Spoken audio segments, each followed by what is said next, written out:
Well, hello, thank you for joining me today again on the Church History Trail, and we're continuing here in St Patrick's Church in Dublin, and of course this is the parish church, and you can see a couple of heads there on the door.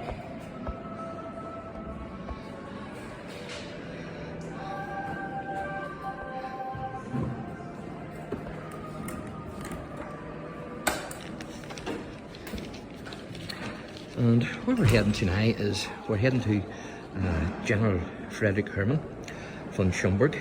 He was first Duke of Schomberg. We're heading actually to his grave because he's buried here in the cathedral.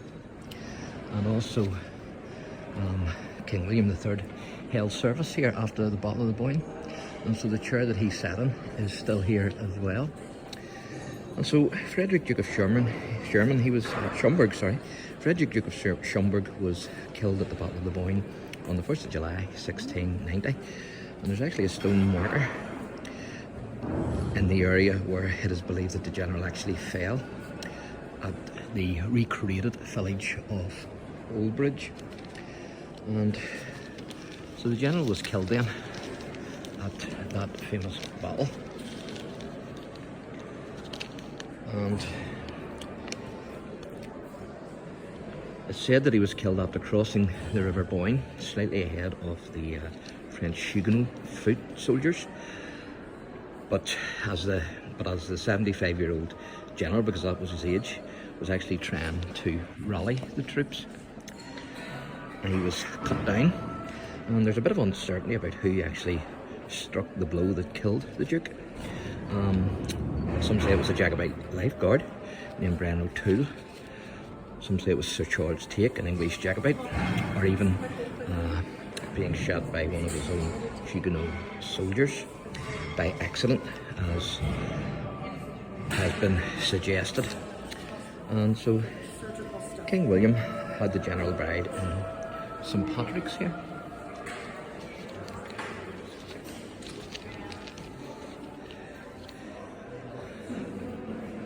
And so this is the grave here of the Duke.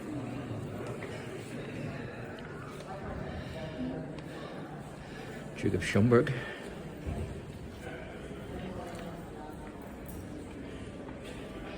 And the inscription here tells you what it says. Translation of the Latin inscription composed by Dean Swift, that's of Gulliver's Travels. Beneath this stone lies the body of Frederick, Duke of Schomberg, who was killed at the Battle of Boyne, AD 1690. And so you can pause the video there and read the rest of that. So that's the Duke's grave. And then this is the chair that William sat in after he held service here, after he won the Battle of the Boyne. It says here, chair of King William III. This chair was used by King William III when he came to St Patrick's Cathedral to give thanks to God for his victory over King James II at the Battle of the Boyne in 1690. And there's a wee bit of information here that I will read out to you. It says here, War and Change. During the 17th century, the cathedral served as a civic building, a Roman Catholic cathedral and an Anglican cathedral. Oliver Cromwell is even said to have stabled his horses here during his military campaign in Ireland in the 1650s. And it says decades of political and religious unrest left the cathedral in great need of repair. And so I'll read this wee bit out to you here as well. It says the cathedral was restored to its religious function by 1660. However, the kingdom was once again thrown into turmoil on the ascension of the Catholic King James II in 1685. The Protestant William of Orange challenged James' claim to the throne. Much of their war was fought on Irish soil, culminating in the Battle of the Boyne, where James was defeated in 1690. British monarchs have remained Protestant ever since. And then it says, returning to Dublin, King William III attended a service in St Patrick's, solidifying the cathedral's position as Protestant. Today it is the National Cathedral of the Church of Ireland, a member of Church of the Anglican Communion, and it traces its roots back to the early Christian church in Ireland, retaining elements of both Catholic and Protestant teachings. And of course, it was James who held Mass here on his way to the Boyne, which made the cathedral then revert back to Catholicism, and then because of King William winning the Battle of the Boyne and giving thanks here to God, it reverted back to Protestantism, Anglicanism. And it says here, funeral of the Duke of Schomberg. The Duke of Schomberg was Commander-in-Chief of King William's army in Ireland, killed during the Battle of the Boyne in 1690. William instructed that his body be brought to Dublin, and following a grand funeral, he was buried in the cathedral. And there you can see the grand funeral.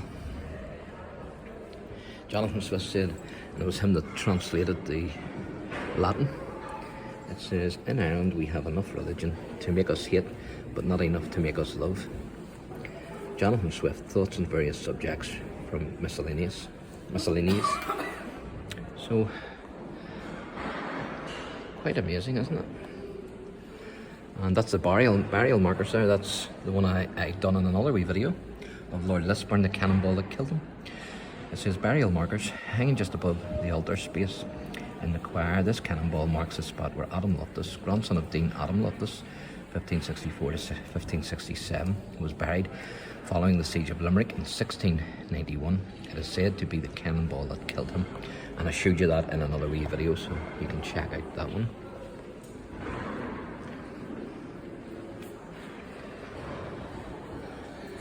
So I'm going to read this to you as well. It's the Reformation and the Cathedral. The 16th century saw religious reform sweep across Europe as people began to question the teachings of the Catholic Church.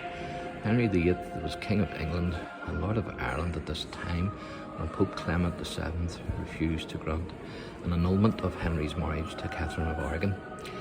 Henry broke from Rome and declared himself head of the English Church.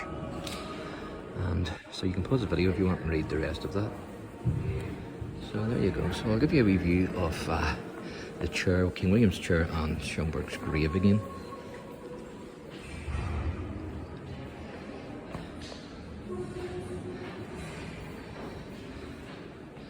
So there you go. So thanks for joining me, and God bless.